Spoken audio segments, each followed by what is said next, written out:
This is Dr. Irene of Dr. Irene's Nutrition Tidbits, and as promised, I said that I would make the sweet potato noodles and creamy marinara by Arc Foods and give you a review.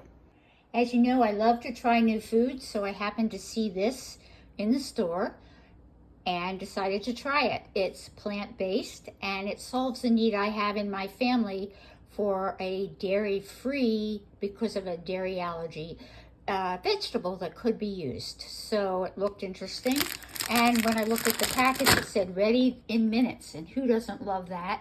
Plus the calories in the whole entire bag's only 300. Now in terms of method, I'm just going to do the stovetop, and it looks really easy because it says just to add a 1/4 cup of water. Then it says to open the package, separate the sauce and set it aside, and add the vegetables, cover and cook for 7 to 8 minutes. So I dump it in a pan. It said to separate the sauce and saute for 7 to 8 minutes. Now it did give you the option if you wanted to use a little oil, but I'm choosing to just do the 1/4 cup of water, and I'll let you know in 7 to 8 minutes what it looks like. The other reason this fits my needs of my family is that it's also gluten-free, and we do have two individuals with some celiac gluten intolerance issues. So it's very important, and this way I can make one dish for both of them. Now in terms of the portion size though, the bag is small. The original instructions said just to saute it until the water disappeared, but you had the option of adding oil, and because I thought it might be a little bit more appealing, I did add some oil, and then it just sautés for 7 minutes. Even with the oil added, it is sort of sticking to the pan. At this point, I added about 300 calories worth of oil, which is about 3 tablespoons, and I'm still having a terrible time. I'm losing most of my product on the bottom of the pan, when usually my ceramic coated pan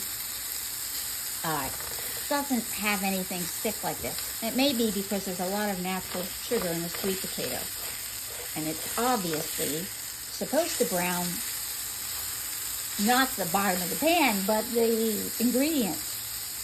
Well, let's see what happens when more time passes. My 7-minute timer's over, and as you can see, I'm not having much luck with the actual product browning, but the bottom of my pan sure did.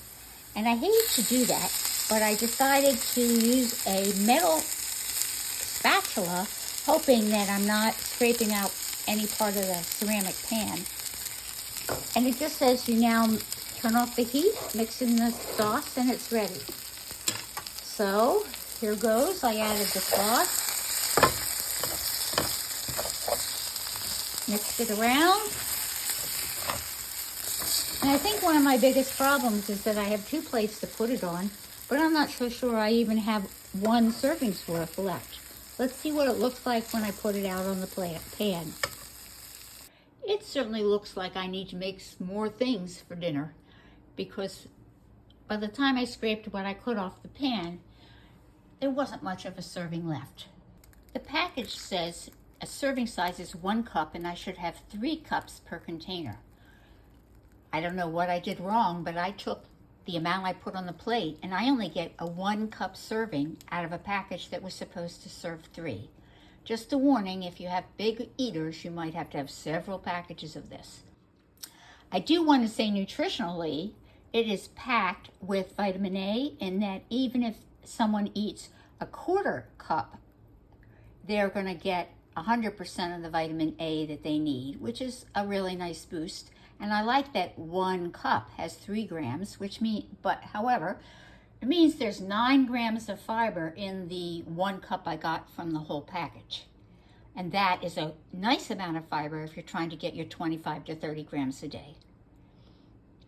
Taste-wise, I already stuck a little bit in my mouth, and it was interesting. I didn't think the sweet potatoes were quite cooked enough, but if I cooked them any more, they would all have been stuck to the bottom of the pan. I enjoyed the flavor as unusual.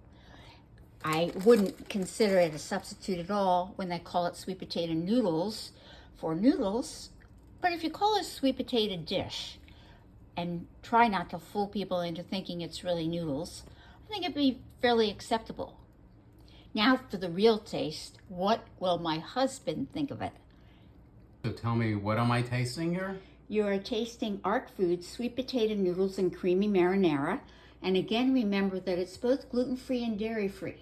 So you can't expect it to really taste totally like real food, but it would allow me to have a quick and easy dish if family members stop by that were on both gluten-free and dairy-free. Okay, so you set very low expectations.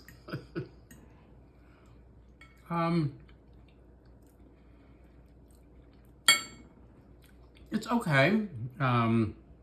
Not terrible. Can I serve it to you sometime for dinner? No. As part of dinner? Well, that was an honest answer. I mean, actually, if you put it, I wonder if you put it like on a hamburger bun and ate it like a barbecue. It might not be so bad if you ate it like on a bun. Actually, as that's a barbecue. A great idea. Yeah, I think that would be that you might be able to get, you know. And maybe with some coleslaw or something crunchy on top to give it a little texture. Yeah. I would. I think I would serve this on a bun. If you have celiac disease, don't put it on a bun. It has to be a gluten-free bun. The real test of this is to have somebody taste it who is on a gluten-free, dairy-free diet, because that person's usually a little bit more open to new tastes. What is this supposed to be? Well, it's called a sweet potato noodle dish. It tastes like none of the above.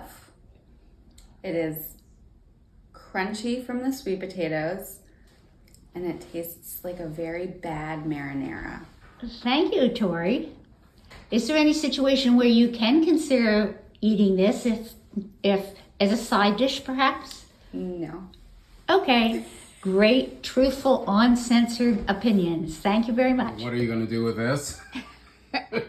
He's the pot Is cleaner. this my job now? Yes, I think it is. So I guess I either have to discover if I need new pots and pans to do these food demos or what, because I'm not having much luck with a ceramic pan.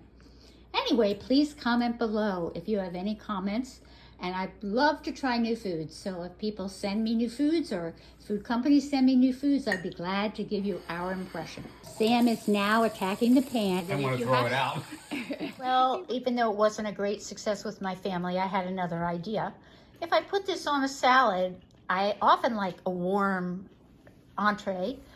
I could use it. The problem is the entire package is only 6 grams of protein, which is the equivalent of a little bit less than 1 egg. So it's not exactly high in protein as an entree, but at least I'm getting my vitamin A, and I am not sure it will be on my grocery list again, unless I'm eating all by myself. This is Irene from Dr. Irene's Nutrition Tidbits.